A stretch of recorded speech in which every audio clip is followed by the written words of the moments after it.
Непередбачувана людина. Може бути краще, може бути гірше. Нам головне свою роботу робити.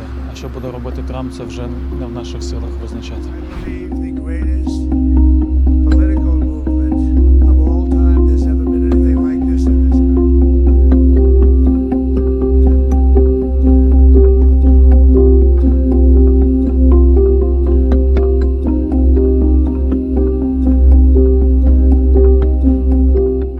Я ни о чем не думаю, думаю только о мире. Мир, мир и мир. И как, кто будет, я не знаю. Я боюсь даже, меня трясет. Сейчас вот вы говорите, меня уже затрясло. Я еще не оклемаюсь с первых дней февраля месяца 22 года. Неоднозначна така постать, котра і заграє з нашим ворогом Росією, а також з іншими західними країнами. Саме головне – неоднозначна політика.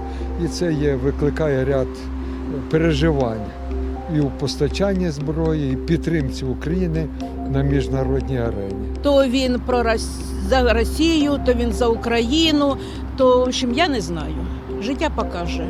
Кращого для нас хотілося б, щоб все це було, ну, не вірю я нікому з президентів, або новинам не вірю. Кожен за свою страну переживає, а не за нас. Так що нічого не зміниться. Так як було, так і буде. Так і будуть пособляти, так і буде все, тобто нічого. Поки ми самі не побідимо, нічого, ніхто нам не пособає. Щоб так кардинально, щоб змінилось, нічого не зміниться.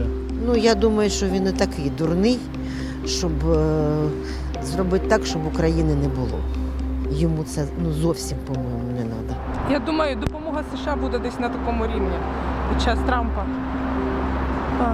президентства його. А хід війни, багато чого залежить і від нашого уряду, і зовнішньої допомоги.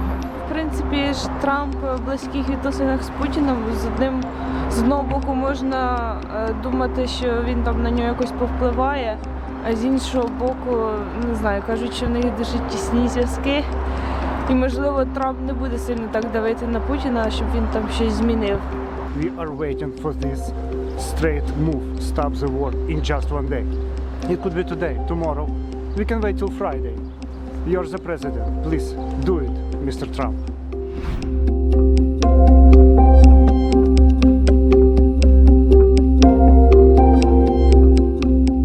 Сьогодні я вірю, що президент Трамп дійсно хоче швидкого рішення.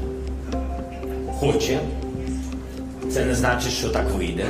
Ми хочемо справедливого закінчення війни. Я впевнений, що швидке закінчення війни – це втрати. Втрати.